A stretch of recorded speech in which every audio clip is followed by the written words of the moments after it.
Analisis video korupsi di Indonesia. Aliran dana EKTP. Korupsi adalah penyelewengan dana negara untuk kepentingan pribadi ataupun kelompok. Korupsi sering terjadi di Indonesia. Bahkan banyak sejarah yang mengatakan banyak korupsi di Indonesia.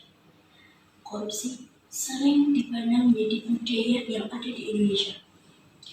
Bahkan dana yang dikorupsi tidaklah sedikit, bahkan mencapai triliunan.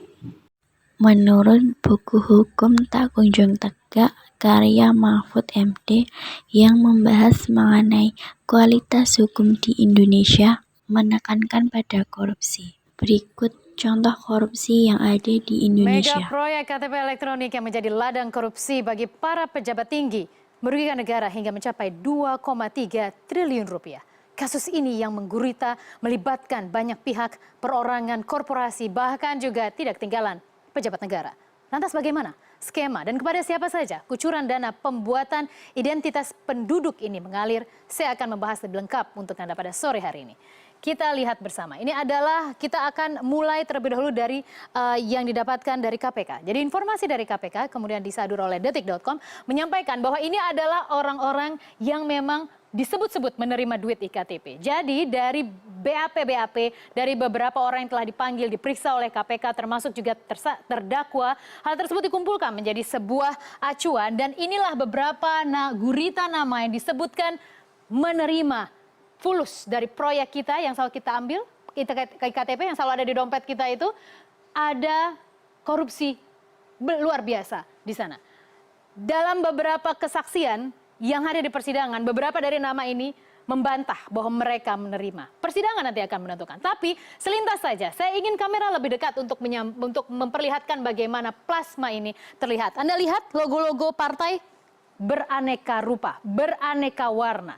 Jadi ternyata secara berjamaah dan kali ini agak kompak ya. Biasanya kan kalau partai politik itu suka oposisi gitu, apalagi untuk menentukan sebuah target-target tertentu ataupun pemimpin-pemimpin di titik tertentu. Tapi kali ini kompak ya, jarang-jarang gitu. Kita lihat mereka kompak. Kompaknya apa?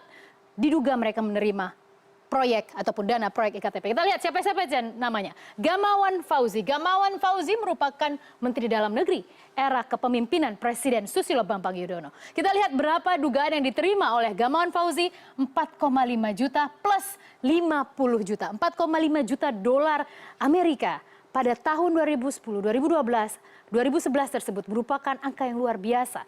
Dan itu hanya untuk satu orang saja diduga diterima oleh Gamawan Fauzi. Lalu selanjutnya adalah nama yang disebut-sebut juga oleh saksi menarik hari ini yaitu Muhammad Nazarudin, yaitu Melchias Marcus Mekeng. 1,4 juta dolar Amerika. Kalau disebutkan saat ini 500 ribu dolar Amerika ya, jadi lebih kecil lagi lah ya. Tapi menurut KPK sendiri dari beberapa BAP yang kemudian dikumpulkan oleh detik.com, 1,4 juta dolar Amerika yang diterima oleh Mekeng.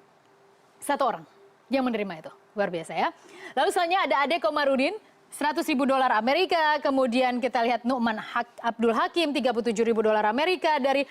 Saya sambil sebutkan juga dari partai-partai mana saja. Dua di atas dari Partai Golkar, kemudian dari Partai P3.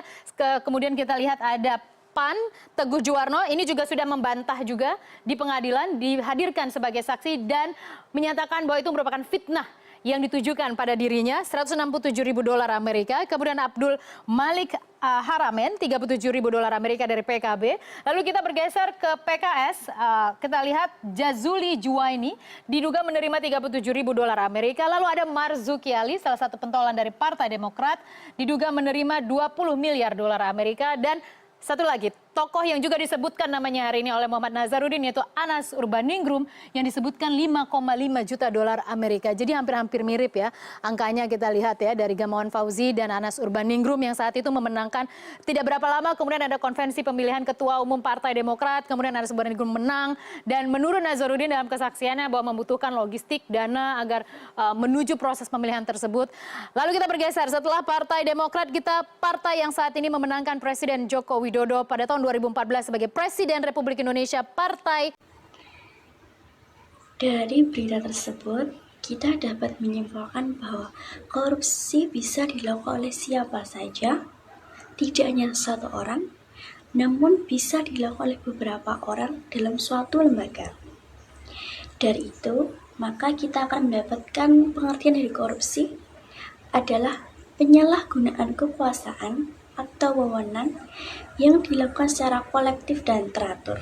Untuk mengurangi korupsi yang ada di Indonesia, perlu dilakukannya sistem khusus, seperti yang pertama yaitu membentuk lembaga KPK atau biasa disebut dengan Komisi Pemberantasan Korupsi yang dapat membantu pemerintah dalam menangani korupsi yang merugikan uang negara. Yang kedua yaitu menghukum secara berat pelaku korupsi. Namun, akhir-akhir ini ada berita mengenai koruptor yang mendapatkan pelayanan seperti hotel bintang 5. Tiga yaitu pemerintah harus melakukan perbaikan sistem serta menerima keluh kesah dari masyarakat. Yang keempat yaitu pejabat daerah ataupun pemerintah wajib melaporkan harta kekayaan yang mereka miliki.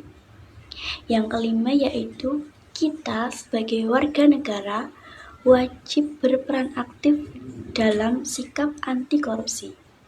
Sekian video analisis korupsi yang ada di Indonesia. Kurang lebihnya mohon maaf. Wabillahi taufiq wal hidayah. Wassalamualaikum warahmatullahi wabarakatuh.